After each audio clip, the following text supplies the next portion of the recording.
Click to subscribe to our channel. We're posting new videos all the time.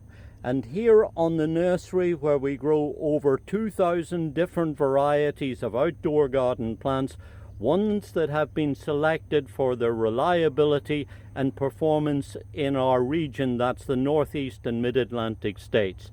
Now you'll see lots of exciting, colorful plants. You'll see new plants, but you'll also, I think, come across some unusual ones, and I hope plenty of native varieties too.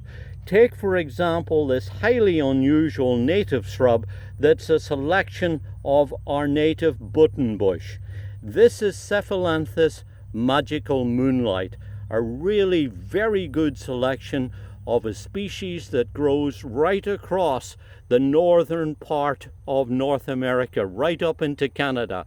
This is a hardy Zone 5 plant that will grow in damp, moist conditions. In fact, in nature, it's found in swamps, on the edges of rivers and streams, and moist, open woodland. But what's exciting to tell you about is that this particular selection, which has recently been certified within the Handpick for You program, is a really good free flowering selection that is more compact growing than the native species. That means that it's got considerable garden merit, because there's lots going for it. First of all, it's a really tough, rugged, easy to grow plant that will grow on a variety of soils. In fact, all types of soils except very dry ones. You'll find that it really doesn't doesn't trouble by any pests and diseases.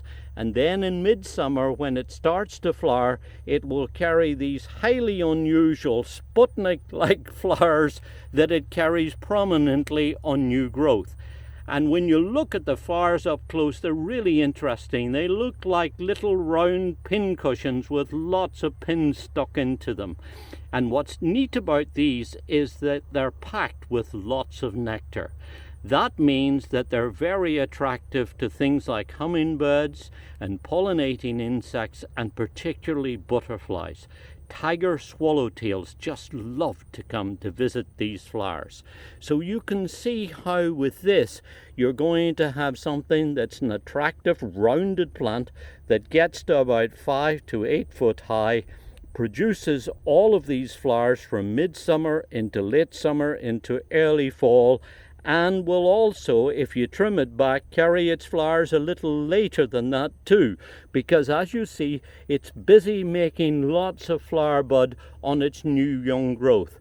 In springtime, if you have this in the garden, you can go in and you can trim it back quite hard, and then it'll produce lots of growth. And here at Overdivest, where we really go out of our way to produce bushy, compact, well-shaped plants, you'll see that we're really getting a lot of flowers on these lovely, lovely plants.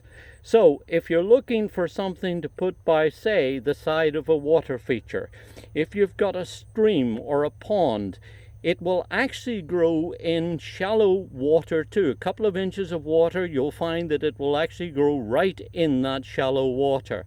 If you've got a damp spot that lies a little on the damp side, guess what? Put this in and it will do there too.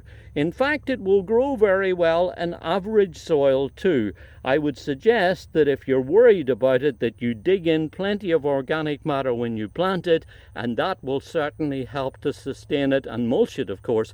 That'll help to sustain it through the summer months.